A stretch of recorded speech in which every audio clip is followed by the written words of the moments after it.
Boa noite, Tite. Boa noite, Alan. Tite, queria te perguntar em relação ao saldo do jogo, mas ao saldo do grupo também. Sim, o Flamengo fez uma partida exemplar, marcando alto, postando-se ali de uma maneira que o Milionários não conseguia sair. Queria uma análise tua sobre o jogo, por favor.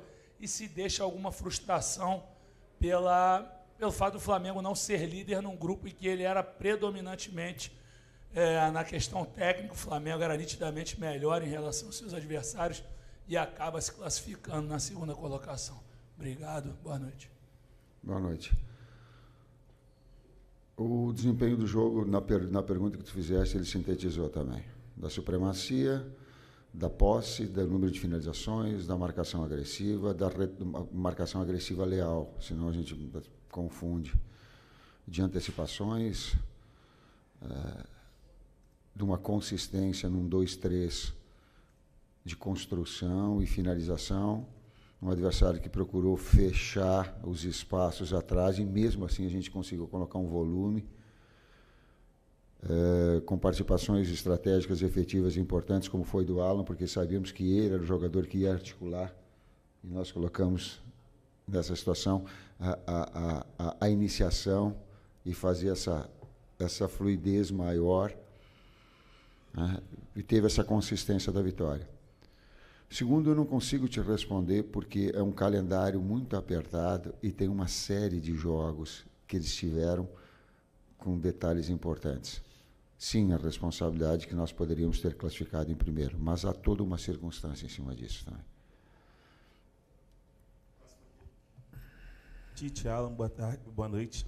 Parabéns pela vitória, João Pedro Fragoso, Jornal Globo. Eu queria fazer a mesma pergunta para os dois. No último jogo aqui contra o Bolívar, você, Tite, estava falando sobre como o Flamengo se portava em campo para jogar da mesma maneira dentro e fora de casa.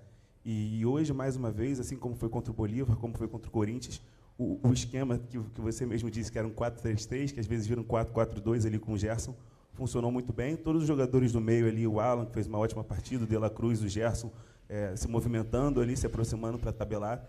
Mas contra o Amazonas, na semana passada, esse não foi muito bem o cenário da partida, assim, talvez o contexto, talvez pela concentração ali, pelo resultado do primeiro jogo também influencie.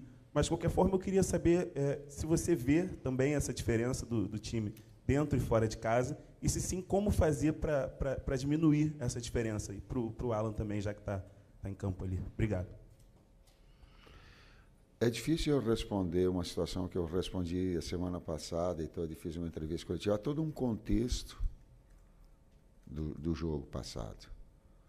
Eu começo só para exemplificar. Uma equipe que marca médio-baixo, como foi no 4-5-1 deles, e transita, aí vou responder de forma tática, não quer a bola e puxa a velocidade com dois externos. Ela não quer jogo, mas ela quer contra-atacar. E nós criarmos. Jogar perto do torcedor. Perto do torcedor, um psicólogo pode falar isso melhor.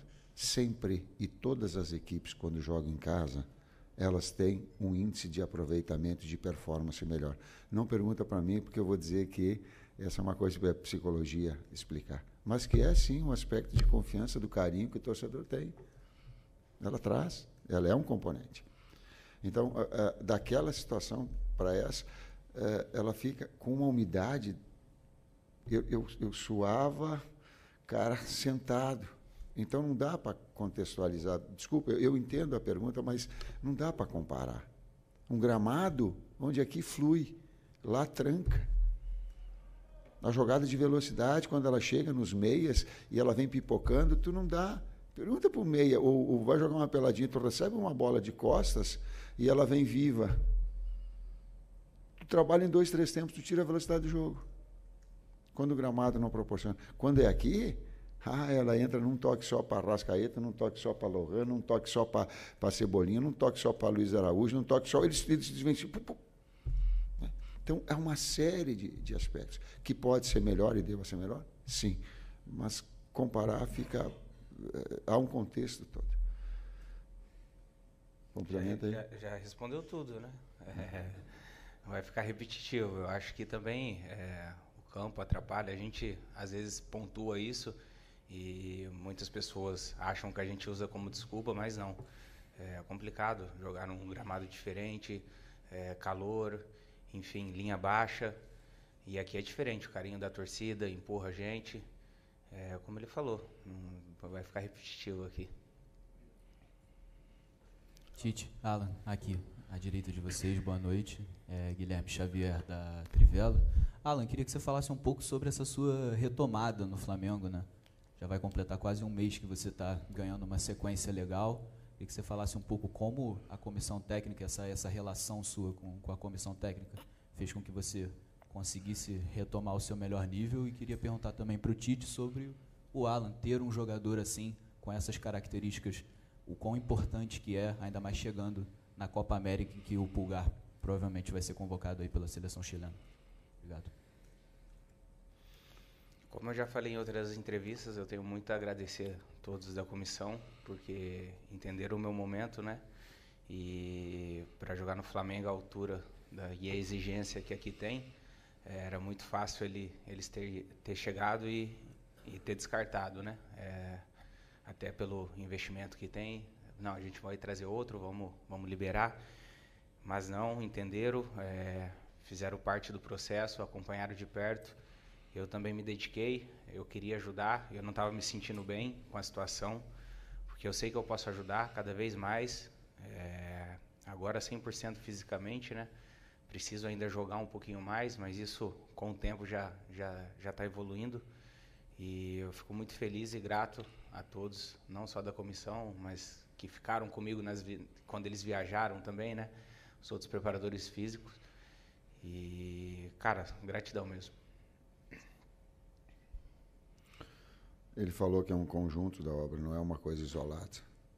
Se ele não tivesse a grandeza moral da gente mostrar para ele, eu, preparador físico, e dizer assim, ó, a gente quer esse Alan, e o Alan que tem hoje não é esse Alan. E nós temos que recuperar e ser franco, sincero e dizer do jeito que nós falamos. Se não tiver a grandeza, não flui. É aquela situação atrás dos panos, que às vezes os caras pensam que ser técnico ou ter uma comissão técnica é escalar e treinar. Ela tem uma série de fatores. A gente quer a excelência. E trouxe para ele, a gente quer esse Alan, o Alan do Atlético Mineiro, que fazia essa recuperação, que tinha essa marcação, que tinha essa. Eu vou repetir, aí ele olhou e ele se emocionou. Humanamente ele se emocionou. Mas ele teve a hombridade de dizer assim, ó, nós vamos te tirar 15 dias, foram 15? Mas fazer um trabalho específico. Por quê? Porque performance, porque a exigência, o Flamengo tem essa exigência, nós temos, o técnico cobra, nós todos, mas a consciência que ele teve também. Desculpa te interromper, e peguei dengue ainda no meio do processo, né? Que loucura. Tá. Tite, aqui Isaac Andrade, Flavoz. Hoje o Flamengo apresentou Isaac Andrade, Flavoz. Hoje o Flamengo apresentou uma partida onde ele propôs o jogo, primeiro tempo praticamente todo no campo do adversário, com toques rápidos, jogadas nítidas e da mesma forma como você falou do Alan, né? Olhando para ele e falando, você não é o Alan que eu gostaria, e é o processo. Ele já vem caminhando bastante tempo com o Flamengo e com você. Hoje, o Tite olhando para o Tite, é o Flamengo que o Tite gostaria? Ele vai se mostrar em campo. Ele tem duas formas, ele pode jogar com dois velocistas do lado ou pode jogar com um jogador de articulação. O momento é um jogador de articulação. O momento é Gerson do lado e fazer essa composição num quarteto de meio campo que te dá muita posse. Ele fica e ele eu não quero usar um termo de boxe, mas ele fica jabeando o adversário. Ele fica jabeando, ele fica com posse, e inverte lado e posse. E aí o adversário corre para um lado, e aí incha a perna e vai de outro, e aí trabalha curto e tu vai criando oportunidades. Então esse momento é o momento dessa equipe. Boa noite, professor Tite. Boa noite, Alan. Gabriel Andreso, da Super Rádio Tupi. Perguntar ao professor Tite, após essa classificação confirmada para as oitavas de final, o Flamengo agora vai ter a desvantagem, por conta de ter ficado em segundo, de decidir as oitavas de final fora de casa, que é uma coisa que não vinha acontecendo dentro das últimas competições, em cima do desempenho que o Flamengo tinha nessa fase inicial. Queria perguntar para o senhor no sentido, qual é o balanço que se pode fazer dessa participação do Flamengo nesses 6 primeiros jogos e o quanto que essa desvantagem, se é que dá para chamar de desvantagem, altera ou não o planejamento para a sequência do mata-mata. Obrigado. É difícil pegar todo um contexto, essa pergunta ela está linkada à pergunta que foi feita anterior, de cada jogo, em cada circunstância, tempo que nós tínhamos, de viagem, jogos acumulados. Teve uma sequência de 9 jogos acumulados de 2, 3 dias, não teve? Teve, né? Então, se ficar falando assim, parece, como o Alan falou, que é justificativa para uma situação que a gente não quer. Há uma desvantagem, sim. Nós queríamos decidir na nossa casa, nós queríamos ser primeiro. Agora a equipe tem suficientemente qualidade e capacidade técnica e mental para decidir dentro ou fora de casa. Boa noite, Tite. Parabéns pela vitória. Vinícius, canal Vini Rubro Negro. Boa noite, Alan. Parabéns pela vitória também. O Flamengo vem numa boa sequência no Maracanã, né, de grandes jogos contra o Corinthians, contra o Bolívar e hoje contra o Milionários. Fora de casa, o Flamengo tem tido dificuldade desde o fim do Campeonato Carioca. Até podemos dizer que o desempenho fora de casa do Flamengo acabou custando a classificação do Flamengo em primeiro lugar. O que falta para o Flamengo desempenhar o futebol fora de casa, equivalente ao futebol que ele consegue desempenhar no Maracanã? Desculpa, mas é a terceira resposta, que é quase que a mesma pergunta. Desafio nosso para fazermos fora, em cima do contexto todo, como a gente falou anteriormente. Boa noite, Tite. Léo José, do Coluna do Fla. No final de semana, o Marcos Braz, vice-presidente de futebol do Flamengo, ele chegou a admitir que o Flamengo recebeu uma proposta boa do West Ham pelo Fabrício Bruno. E aí eu queria entender de você se você chegou a conversar diretamente com a diretoria para pedir a permanência do Fabrício Bruno ou se você liberou aí a negociação. Técnico não pede, não libera atleta. Técnico tem uma hierarquia e um sarrafo. Ele tem que respeitar o clube, todo um planejamento e uma história que o clube tem, né? E de situações que elas são de valores. Eu posso falar tecnicamente, é um grande jogador e queria contar com todo mundo. Quanto mais eu tiver atleta disponível, tanto melhor. Mas vai ter todo um planejamento da direção em relação a isso. Não é que ele está acima, numa alçada acima da minha. Não pense que é o técnico que pede contratação, que o técnico decide. Não, é um contexto, é um conjunto todo. Eu, por mim, agora vou dar as palavras de um grande diretor que eu tinha, sábio, no segundo grande título que eu tive no Caxias. Ele falava assim, com grandes atletas, se tu errar, tu vai acertar. Então, ficar com o Fabrício, ficar com o Davi, ficar com o Léo, ficar com o Bahia. O Bahia joga muito aí. Pergunta, joga muito. Com o Léo Ortiz, com o Léo Pereira. Para mim é fácil. Eu quero todo mundo. O Bruno quer todo mundo. Se eu errar, eu vou acertar. Mas há um planejamento disso. Eles podem depois falar melhor para ti, todo o envolvimento que tem. Boa noite, Tite. Mário da Silva, Celebridade News FM. Até em cima da pergunta sobre o Fabrício Bruno, e tendo em vista o jogo que o Davi Luiz fez hoje contra o Milionários, queria que você falasse um pouquinho do Davi Luiz, do aproveitamento que ele pode ter, mesmo aos 37 anos, agora com essa saída do Fabrício Bruno.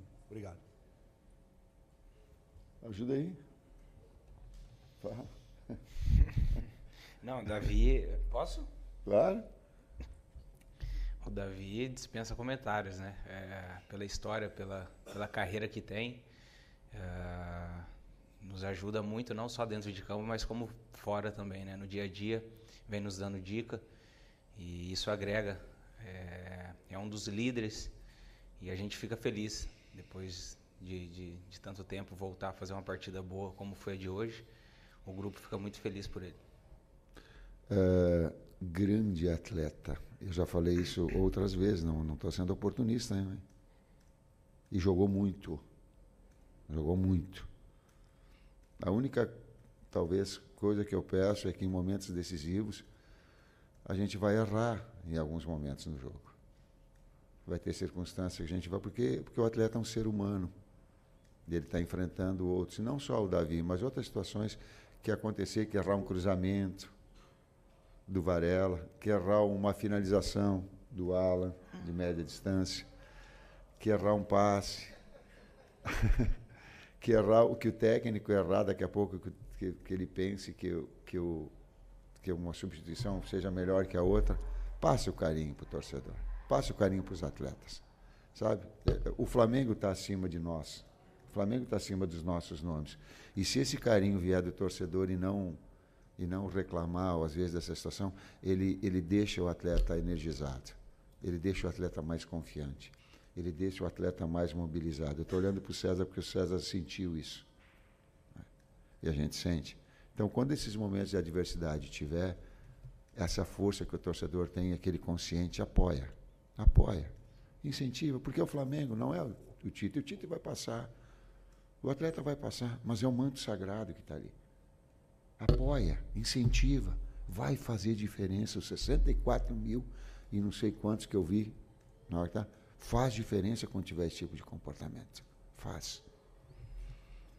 Boa noite, Tite. Boa noite, Alan. Tudo bem? Parabéns pela vitória. Sidão Marinho da Litoral News. Professor, a gente está vendo um pote 2 dos segundos colocados que está ficando forte. Botafogo passou em segundo, Flamengo, São Paulo amanhã, dependendo do resultado, pode passar em segundo também. Dependendo dos jogos, o Grêmio pode passar em segundo. Já tem equipes históricas, Peñarol, Nacional do Uruguai. E num pote 1, grandes equipes também, Fluminense, Palmeiras, Atlético Mineiro, etc., River Plate. Dá para dizer que existe um equilíbrio entre os dois potes dessas oitavas de final, na sua visão? E para o Alan, queria te perguntar a expectativa pela volta do Brasileirão.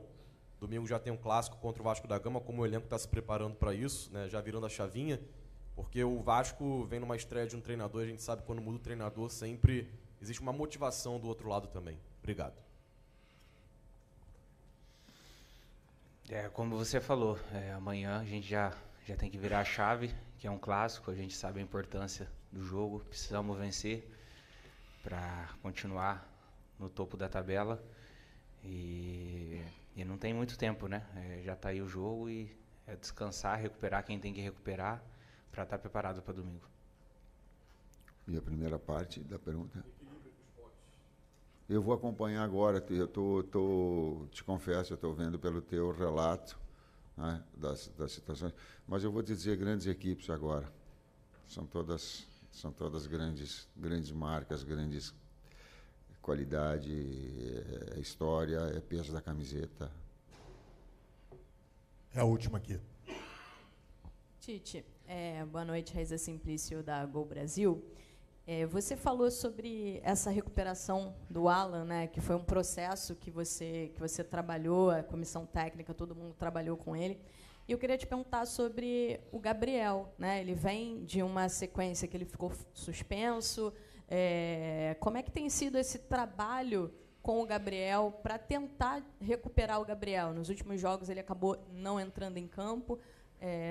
Vocês estão fazendo algum tipo de trabalho com ele? Como é que está sendo isso? O mesmo processo, o mesmo trabalho, claro que com as características diferentes, né? Não igualdade e equidade, mas do dia a dia, das participações, do trabalho do Alan, dele e da demais equipe em produzir para que eles estejam no mais alto nível.